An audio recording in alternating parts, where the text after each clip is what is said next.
हैं प्रशासन की तरफ से, क्या कुछ कहना चाहेंगे? क्या आपका ऐसे ही लगातार धरना चलता रहेगा? सबसे पहले तो मैं पत्रकार बंधुओं का धन्यवाद करता हूं कि आप हमारी जो न्यूज़ है, जो सैनिकों की जायज़ मांगे हैं, आप उसको कश्मीर से लेके कन्याकुमारी तक ले जाने का काम कर रहे हैं। और जितने भी मैं आपके दर्शक हैं, मैं उनको भी कहना चाहता हूं हाथ जोड़ के कि कोई भी वीडियो आप लोगों तक पहुंचता है तो उसको एक दूसरे के पास में भेजें, जिससे ज़्यादा से ज़्यादा जवानों तक वो खबर चली जाए और जागरूक हो। मैडम, आज 18वां दिन है मेरे को, तो आप देख रहे हो 18वें दिन ये हमारे 95 ईयर के जवान हमारे साथ में बैठे हैं, 95 ईयर के। तो थोड़ा मेरे को तो मीडिया कर्मी ही थोड़ा इनकी आंखों पे ही वो दिख रहा है कि आप थोड़े थके हुए लग रहे हो। हमारे में से तो थके हुए है नहीं। ये 18 दिन तो जॉब है सर। हम आप तो धरना करोगे, जब मांग पूरी हो जाएगी चले जाओगे। हमारा तो जॉब है, हम नहीं थकते सर। हम भी नहीं थकते। हमारे साथ में आप देखो सामने, हाँ बिल्कुल 95 ईयर के जवान आप लोगों के साथ सर, बैठे। आपको तो अपने घर पे अपने पोता पोतियों के साथ होना चाहिए था, लेकिन आप 94 ईयर्स में यहाँ आकर के बैठे हैं।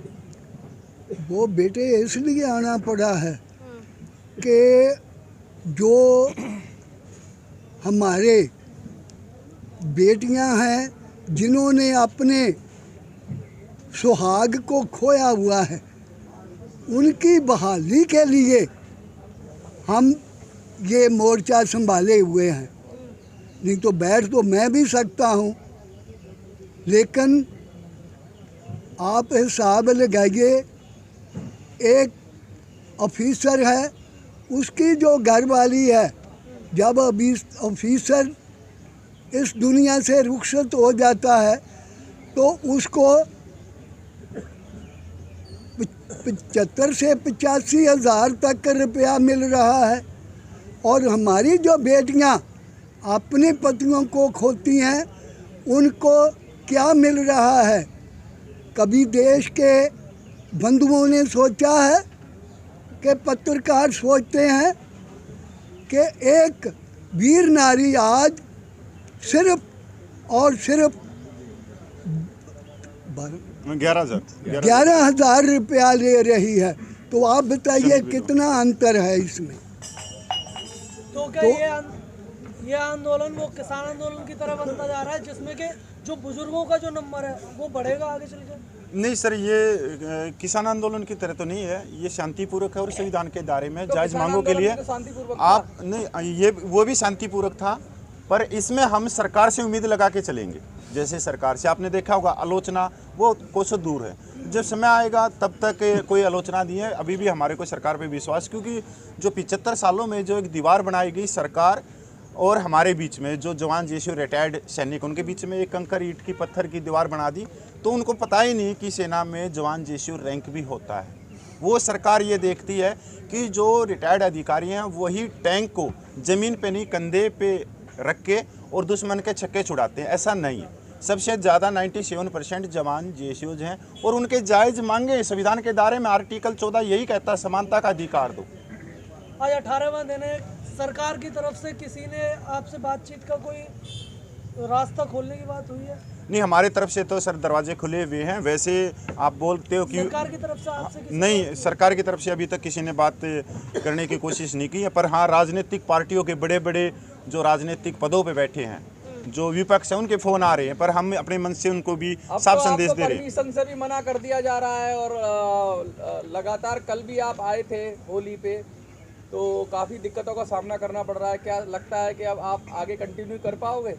बिल्कुल कंटिन्यू तो होगा ये। और सरकार को हमने, आप देखोगे आज 18वां दिन, हम बड़े प्यार से शालीनता से इस आंदोलन को लेकर चल रहे हैं। अगर सरकार उस प्यार का कुछ अलग ही नाम देना चाहती है तो वो लेने के लिए तैयार है।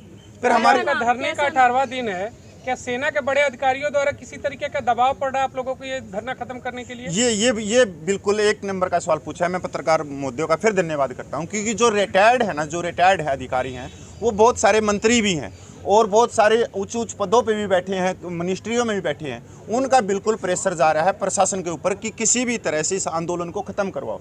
अभी बहुत सारे ट्विटर डालने लगे जो रिटायर्ड हैं, उनमें हलबल एक हलचल मच गई कि जैसे ट्विटर किया है कि ये मोदी जी इस आंदोलन को तोड़ दो। पर मैं कहना चाहता हूँ कि हाँ, कुचल दो, तोड़ दो, पर हम कोई गुलाब के फूल नहीं है कि हमारे को तोड़ कर फेंक दिया। नहीं, ये संविधान के दायरे में ऑफिसर क्यों कर चलना चाह रहे हैं? उनकी कोई पोल पट्टी है जो खुल जाएगी? हाँ, ये पोल पट्टी तो नहीं मैडम, जिसके दोनों हाथ नहीं है, जिस जवान के हाथ नहीं है, पैर नहीं है और जो चमचों के सारे पानी पी रहा है, उसको पर मंथ 18,000 रुपये मिल रहे हैं। और जिसकी उंगली का नाखून कटा है सिर्फ उसको 2,72,000 रुपये मिल रहे हैं। हमारे बुजुर्ग ने जब आप भी बताया आपको, जो विधवा पेंशन है, एक सैनिक ऑफिसर की विधवा की पेंशन 72,000 से ऊपर है प्लस डीए लगा के, और एक जो सैनिक विधवाएं, जो जवान जेसीओ रैंक की विधवाएं हैं, वो 11,000 से 15,000 के बीच में ले रही हैं।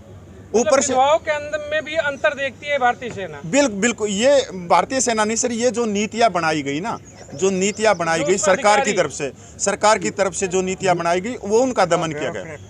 अभी आप ये लगाओ, जो वन रैंक ऑन पेंशन का सेकंड रिवीजन है, जो माननीय प्रधानमंत्री बोल रहे थे, और वन रैंक ऑन पेंशन से ही वर्तमान सरकार आई थी, क्योंकि 15 सितंबर 2013 को पहली रैली हुई थी रेवाड़ी में, आप लोगों को मालूम है। और उस रैली में पूर्व मुख्यमंत्री आए थे गुजरात के, और वहाँ से प्रधानमंत्री के दावेदार में आए थे। वो प्योर रैली सैनिकों की थी, और उसके अंदर 5 से 7 लाख पूरे सैनिक पूरे देश के आए थे, और वो उम्मीद लेके आए थे कि वन रैंक ऑन पेंशन मिलेगी। वन रैंक ऑन पेंशन दी सरकार ने। फर्स्ट वन रैंक ऑन में पेंशन में दिए 42,700 करोड़ रुपये, पर उसमें मिला क्या जवानों को 298 रुपये से लेके सिर्फ 1,900 रुपये।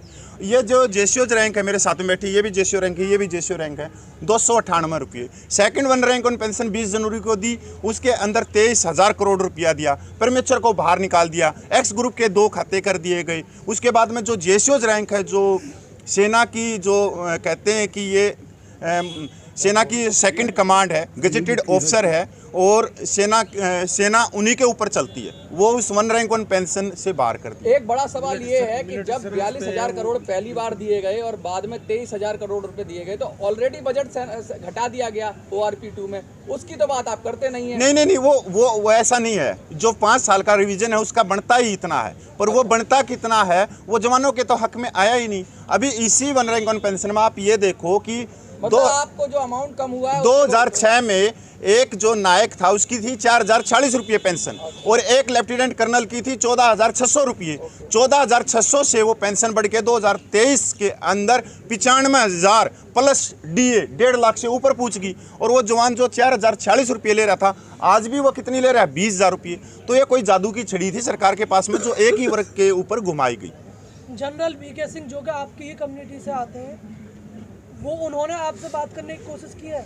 नहीं, जनरल साहब है, हम उनका धन्यवाद करते हैं, और हमारे भी जनरल साहब, हम तो इतना ही कहें, उनको मालूम है, क्योंकि वो बहुत बड़े पद से आए हैं रिटायर होके, उनको मालूम है ये भेदभाव। आप कभी मौका मिले आपको, मीडिया को अगर उनके सामने आए तो आप पूछना, वो भी बोलेंगे ये जायज़ है, ये जो मांगे जायज़। जब वो तो सत्ताधारी पार्टी के सांसद हैं, हाँ, हम उसके बावजूद भी वो आपकी बात वो प्रधानमंत्री तक नहीं रख रहे हैं। मेरे हिसाब से तो नहीं रखेंगे, क्योंकि सर ये जो है ना, ये बहुत बड़ा भेदभाव है, आप ये शोषण कहना का। चाह रहे हैं कि वो खुद ऑफिसर है इस वजह से? हाँ, वो नहीं रखेंगे, कभी भी नहीं उनकी नीयत में खोट है बेटा। मतलब आप कह रहे हो ऑफिसर्स की नीयत में खोट है? यस, हाँ, बहुत बड़ा आरोप लगा रहे हो आप। हाँ जी, ये बिल्कुल है, असली है। मैं कोई गलत आरोप नहीं लगा रहा हूँ, आप हिसाब लगा लीजिए। अच्छा, आपके किसी डेलीगेट्स ने प्रयास किया है सरकार से वार्ता करने का? आपने किसी को भेजा अपने यहाँ से? सर, हमारे जो मांग पत्र डेली निकल रहे हैं सरकार के लिए कि सरकार हमारी बात को सुने, बैठ के सुने, और इसमें जो भी है ये सरकार के पाड़े में ये फुटबॉल।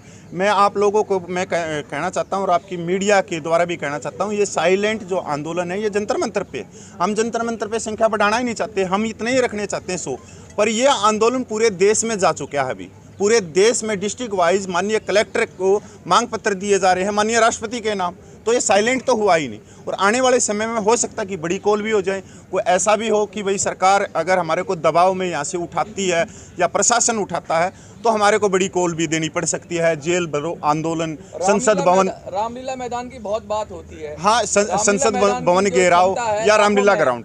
लाखों में है रामलीला मैदान की। तो लाखों सर, लाखों क्या ही भरने के लिए यहाँ पे ये वर्कशॉप चला हुआ। आपको खालिस्तानी कहा जाएगा? किसको? आप लोगों को? हमारे को तो पता नहीं क्या क्या कहा जाएगा मैडम। कोई ये बोलेगा कि ये पाकिस्तान से फंडिंग है, श्रीलंका से फंडिंग आ रहे हैं, ये आतंकवादी हैं। हम सैनिक, हमारे पेट पे बेल्ट लगी है, कोई बाबाओं के भगत नहीं है कि टायर फूंक दिए रोड के ऊपर। बिल्कुल हम शांतिपूर्वक लेके चलेंगे इस आंदोलन। एक सवाल आपसे उठता है, राजनीतिक दल आपको समर्थन करना चाहते हैं जो गैर और राजनीतिक दल है सत्तारूढ़ के अलावा, तो क्या आप लोग उनका समर्थन चाहते हैं? आप अपने मन से क्या संदेश देना चाहेंगे और राजनीतिक दलों को? हम राजनीतिक दलों को इतना संदेश देना चाहते हैं कि उन्होंने भी जो विपक्ष में बैठे हैं, उन्होंने जवानों की वोट लिए, तो वो जवानों की वोट लिए हैं, तो वो जवानों की बात संसद में, लोकसभा और राज्यसभा में रखे, पर मंच का हम प्रयोग नहीं करने देंगे। वैसे जंतर मंतर सबके लिए खुला है, किसी को धक्के मार नहीं सकते, कोई आएगा तो दरी पे बैठेगा, पर मंच और माइक हम नहीं देंगे, बिल्कुल ये क्लियर है, क्योंकि हम सरकार पे ही अभी हमारा विश्वास है। तो विपक्ष में अगर हम विपक्ष को लेके आते हैं तो फिर ये हो जाएगी, अभी तो हमारे को बोलेंगे फंडिंग आ रही है, आपने मैडम ने बोला था आतंकवादी हैं, फलाना धक्कड़ हैं, फिर बोलेंगे नहीं ये कांग्रेस ने बैठाए हैं, या आम आदमी पार्टी ने बैठाए हैं, बीजेपी ने बैठाए हैं, या तृणमूल ने बैठाए हैं। नहीं सर, ये बिल्कुल सैनिक है। और ये जो आप लोगों के साथ में बैठे 95 साल के जवान हमारे, इनका 14 साल का संघर्ष है, और ऐसी चीज़ें हम 14 साल से सुनते भी आ रहे हैं और उनको महसूस भी कर रहे हैं। अच्छा, 18 दिन आपके धरने को हो गए और चंद कदमों की दूरी पर यहाँ पर संसद भवन है।